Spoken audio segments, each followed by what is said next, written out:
Hello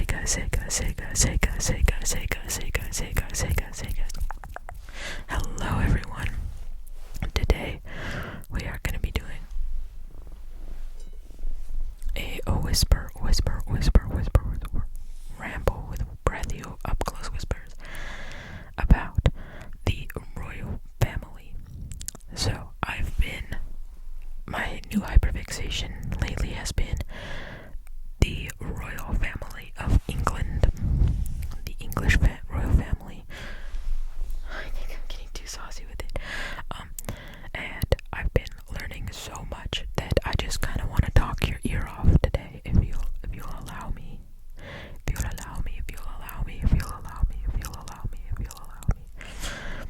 So I'm kind of just gonna go through the timeline and then some fun facts that I learned about the royals. So I have some notes on my laptop that I will be reading. It's kind of just all the names because whilst I kind of know what I'm talking about, don't use this as a on your paper or anything, this video.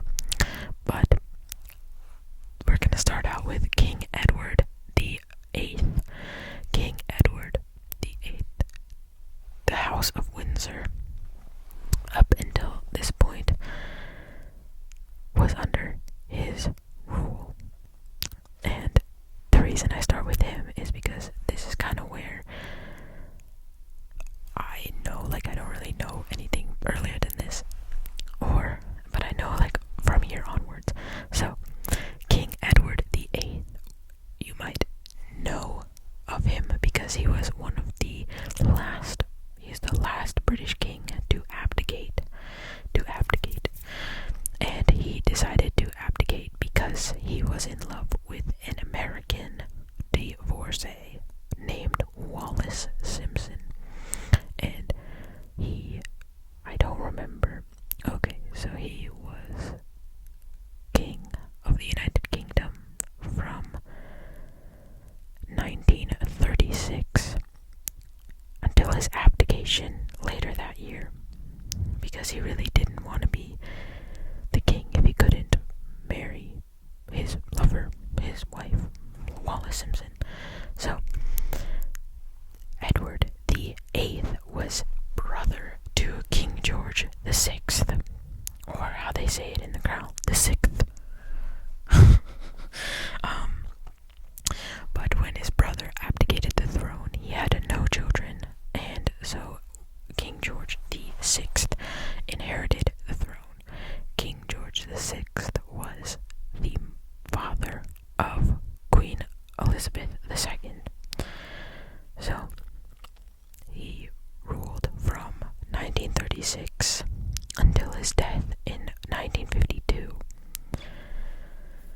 And he died from lung cancer, which he had a large tumor in his lung that he had operated, but it kept metastasizing and coming back. And so eventually in February of 1952, he died. And this is a crazy story because he died and everyone in that palace I think they were at Sandringham, right? Yeah, so they were at Sandringham, which is a northern English castle thing that the royals owned and used. They primarily used it for hunting back in the day. They might still, but I don't remember who lives in Sandringham House now. Anyways, when King George VI died, Queen Elizabeth II was actually in Kenya, right?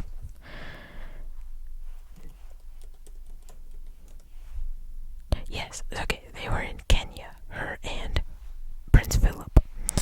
So they were on a safari trip, and no one really knew where they were other than the people who were on the safari trip with them. So it was kind of a scramble to get the information of her, or to notify her of her father's death, because she wasn't near communication devices, right? But she was eventually informed, and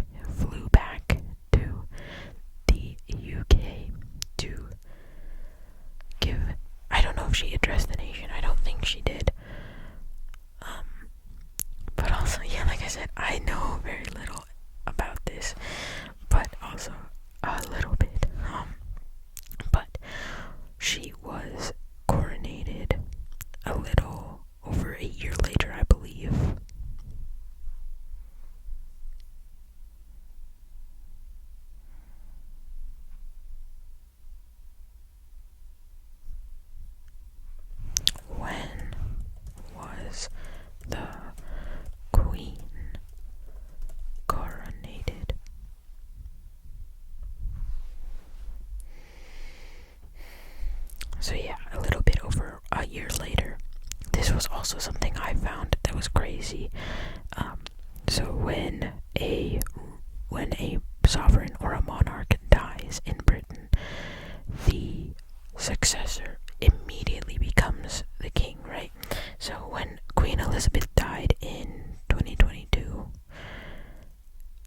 I think it was like October or something, and not until 9 months, almost 10 months later, in May, did Charles actually get coronated. Like, he was immediately the king of England because the sovereign had died, or the monarch had died, but he didn't become coronated for 9 to 10 months afterwards, which I thought was crazy. I didn't know that personally. But back to Queen Elizabeth, I want to explain to you how the name Mountbatten Windsor came about. So, something you might not know is Prince Philip, the Duke of Edinburgh, was originally a prince of Greece and Denmark, and he gave up his Greek and Danish titles to marry Queen Elizabeth. Well, she wasn't the queen at the time, but to marry her, he had to give up his royal titles of Greece and Denmark. And when he gave up his titles, he also got a new last name. So his previous name was Battenberg. But when he renounced his Greek and Danish titles and became an English citizen, he chose a more Anglican, I think that's correct, he chose a more Anglican last name, that being Mountbatten. So, before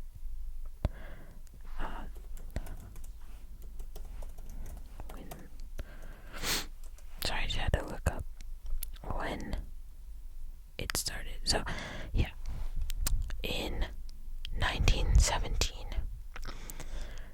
the House of Windsor was founded because it used to be the House of Saxe-Coburg and Gotha, but King George V wanted all of the royals to have the same name, so he founded the House of Windsor.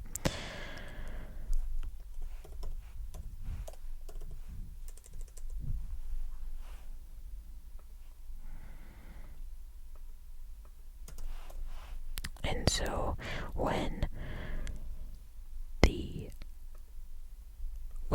Queen Elizabeth II became the Queen of England, she was married to Philip Mountbatten, and when she became coronated, she started, it was 8 years after her succession, and then 7 years after her, I love when I can think actually, and 7 years after her coronation, that she decided that her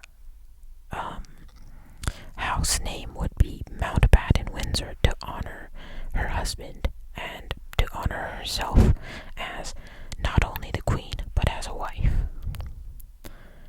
And I can read you this little blurb that I just found. It's on Wikipedia.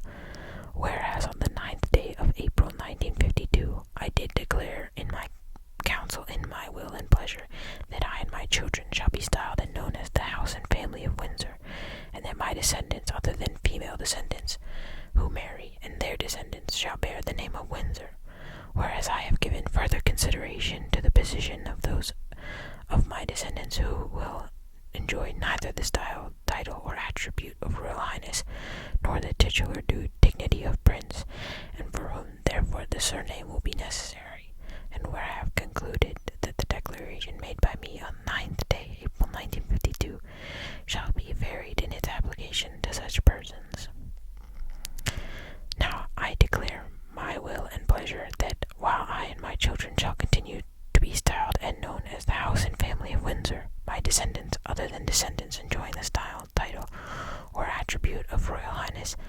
titular dignity of prince or princess, and female descendants who marry and their descendants shall bear the name Mountbatten Windsor.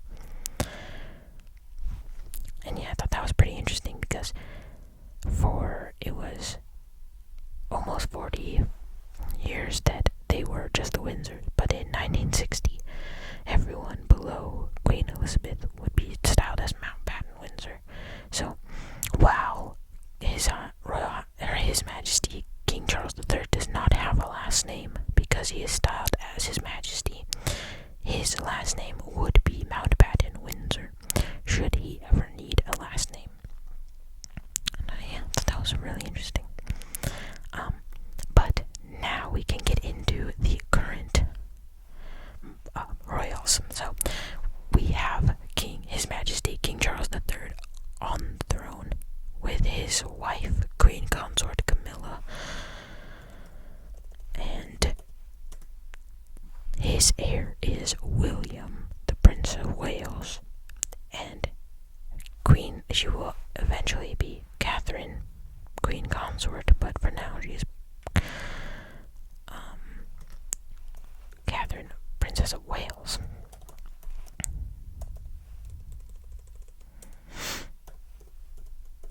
Sorry, I'm just looking up the actual succession line really fast. And so with before the death of Her Majesty Queen Elizabeth II, Prince William and Princess Catherine were called the Duke and Duchess of Cambridge, and they had been styled this way for almost 10 years, I think. A little over, because I don't know if he became Prince of Wales right on when Her Majesty passed or when King Charles was coronated. So I don't know, but they received the ducal titles of Duke and Duchess of Cambridge on their wedding day. So before that, Prince William did not have any titles other than Prince William of Wales, because his dad, King Charles, was the former Prince of Wales, right? And so I thought it was cool to know that they are still the Duke and Duchess of Cambridge, but now they are the Prince and Princess of Wales and the Duke and Duchess of Cornwall, which entitles them to the Duchy of Cornwall, which is a large, just like ownership thing, basically, where there is like real estate, lands, and like, I don't know exactly how to explain the Duchy of Cornwall, but it's crazy. And then they had 3 children, which are Prince George of Wales, Princess Charlotte of Wales, and Prince Louis of Wales. And I learned that should Prince William ascend before Prince George finishes his schooling, he will delay the like giving of titles so that he's not Prince of Wales while he's still in school. And I also learned that the Queen admired Catherine so much that the reason there is no male primogeniture anymore is because of Catherine.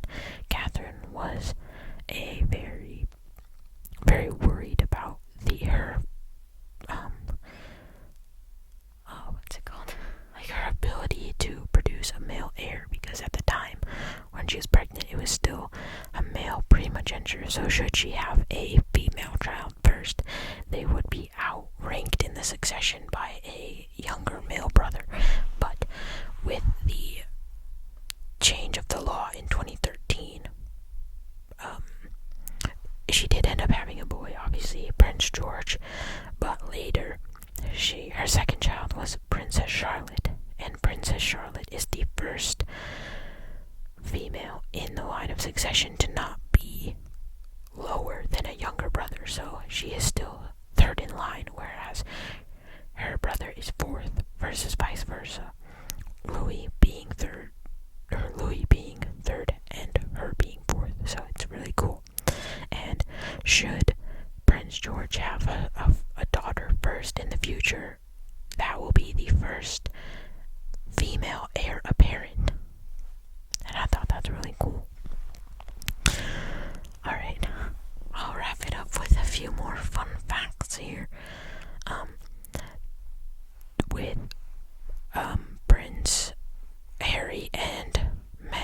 Meghan?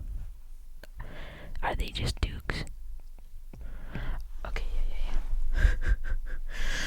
With Prince Harry and Meghan stepping down as their work as senior royals. Well, it's not even with that, but oh no. With them moving and stepping down, their children are the first people in the line of succession to have an American citizenship upon birth because they were born in America.